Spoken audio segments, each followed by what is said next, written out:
kadib walaalayaal maanta darsigeennii shalay waxaanu ka soo hadalnay labada sujuudood ducada dhexdooda la akhriyo.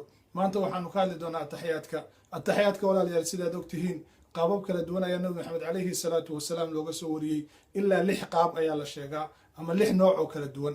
aniga midkaan aqaano waxa weeye attaxiyaatu almubaarakaatu alsalawaatu alطayibaatu lilahi assalaamu calayka ayuha annabiyu waraxmat ullahi وبركاته السلام علينا وعلى عباد الله الصالحين أشهد أن لا إله إلا الله وأشهد أن محمدا عبده ورسوله.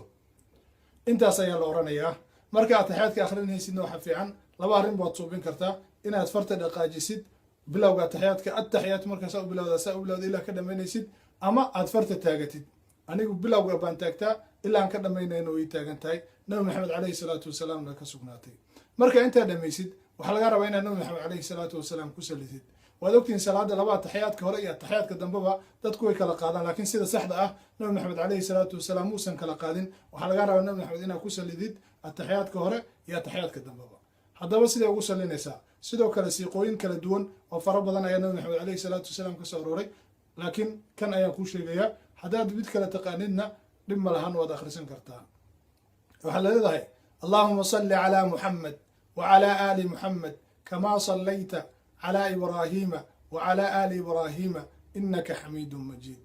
allahuma baarik calaa muxamed wacalaa aali muxamed kamaa baarakta calaa ibraahiima wacalaa aali ibraahiima inaka xamiidun majiid. intaas ayaad odhanaysaa.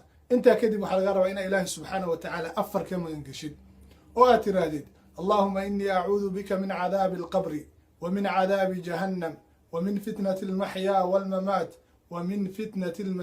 ومن شر فتنة المسيح الدجال.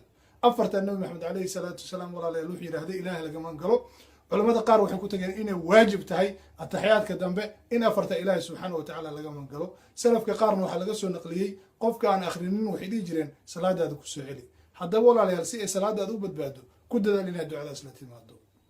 waxaan ilaahay subxaanahu wa tacaala weydiisanayaa dembigan iyo dembiga waalidkeena inuu dhaafo. waxaan ina xasuusinaya mar labaad walaalayaal inaad habareertay usoo ducaysaan inuu ilaahay subxaanahu wa tacaala u dembi dhaafo jannat